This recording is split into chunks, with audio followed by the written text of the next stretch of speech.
channel, back with another video as usual.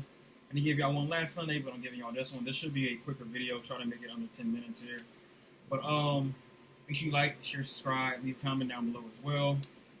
This is blackbook.com, really good source of information. This is information from last week, so this is a quick car market update. So as you see here, the car segment this week went down 12% or 0.12%, and then over the last week, 0.01%.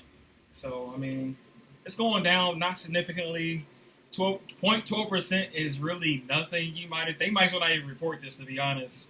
If it ain't 10%, 20%, 30%, that's what we want to see. That's what the viewers want to see. We want to see 15% off, 20% down, or whatever it might be. That's just in the car segment, the truck segment, and SUV segment, which is the more focused segment, which they went down 0.20%, which still isn't significant because people bought. It's really it's a trend, so people really want a truck or SUV the most. So whatever's trending is going to cost more, especially the color black. If y'all didn't know that, a black car costs a lot more money than a red car, a blue car, or a white car. But that went down 0.2%, which really isn't anything. I mean, like I say, until we start seeing 10% down every week, or at least every month, at least 20% down this month, 15% down the next month, whatever it might be, that's when it's a good time to start buying. Because I'm gonna give y'all an example, like I always do for the most part. But once again, truck and SUV segment went down 0.2%. From last week, it was 0.03%, which really isn't much, but it is going down. So the market is trending down. Whether y'all like it or not, it's trending down. We know prices of the cars are still 30% more than MSRP, 30% more than what it is. We understand that. And the market value of these cars, the market value in general went down 0.17%, and then it went up. I'm sorry, the truck, I didn't even realize that. The truck and SUV segment last week was up 0.03%. Not down, but up 0.03%. And the market in total is up 0.02%. So it's like going up and going down. The car segment is going to always go to down because no one really wants a sedan like that. So, and it is what it is. No one wants a sedan. So, but that's week over week, it's been going down. But a natural decline of, as you see here, 0.17%. So the car segment in general, as you see, subcompact cars are down 0.35%. Compact cars in general are up 0.24% or 0.24%, which they're going up because no one can afford the SUVs anymore. Y'all priced it all out, so no one can afford it. So I expect it to go up. I'm surprised the subcompact cars ain't went up, nor the midsize. But the midsize went down again, 0.19%. Full-size cars, 0.05%. So stuff is going down. What's really going up is what you see here, the 0.24%, because no one can afford. People are just trying to get to A and B at this point. No one's trying to be flashy or anything like that. People are really just trying to get to A to B. That's why the truck and SUV market is going down as well. So luxury cars, 0.14% went down a little bit. So $27 or whatever it might be, which isn't much. That isn't much. Once again, I might be redundant, but once we start seeing this go down, once it says 5%, 10%, 15%, that's when it's like, okay, let me jump into the market. But even then, it'll still be overpriced a little bit, but it'll be a much fairer deal. So let's skip that. Sporty cars, premium sport luxury. This is the car segment. So overall, in general, the car segment is definitely going down about 0.52%. I can average it around like 0.30% as it went down.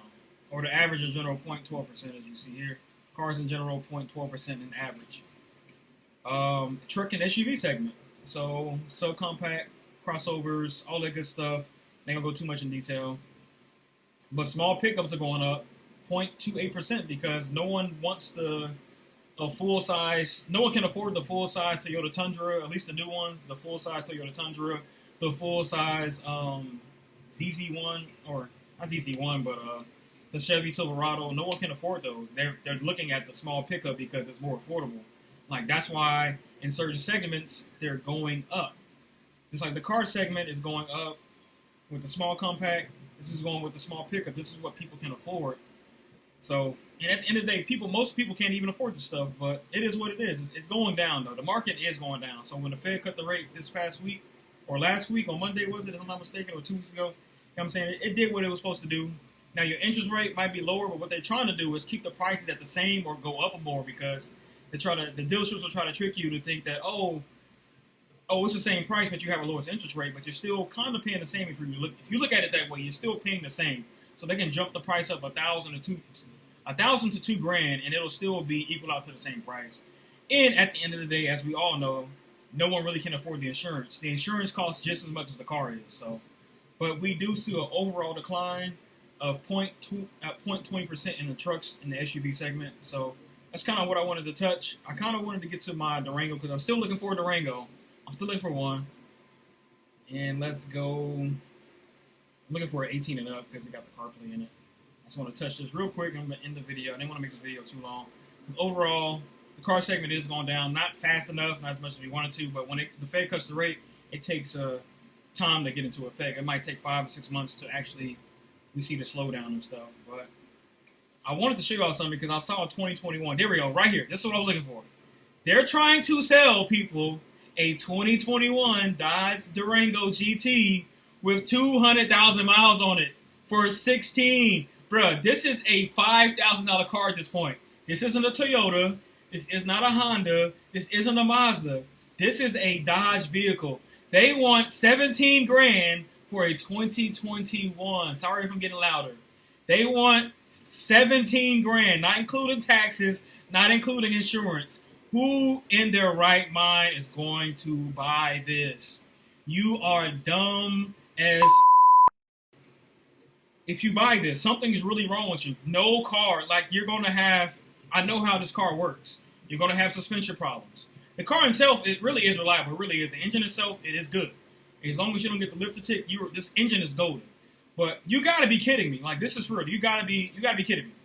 200,000 miles. You want $17,000. This is not a Toyota, Dodge. Y'all got to stop this. Auto Nation, Chrysler, Dodge, Jeep, Ram, and Spring. Wherever the hell y'all at. This is ridiculous. Let me highlight it. 207,000 miles is wild. This is really wild. I'm really shocked. This is an $8,000 car at best. I'm talking about max. They should be selling this for $6,000. It's a Dodge. The engine is good, but the engine can probably go to 300,000 miles. So you got another 100,000 miles barely out of this car. This is wild.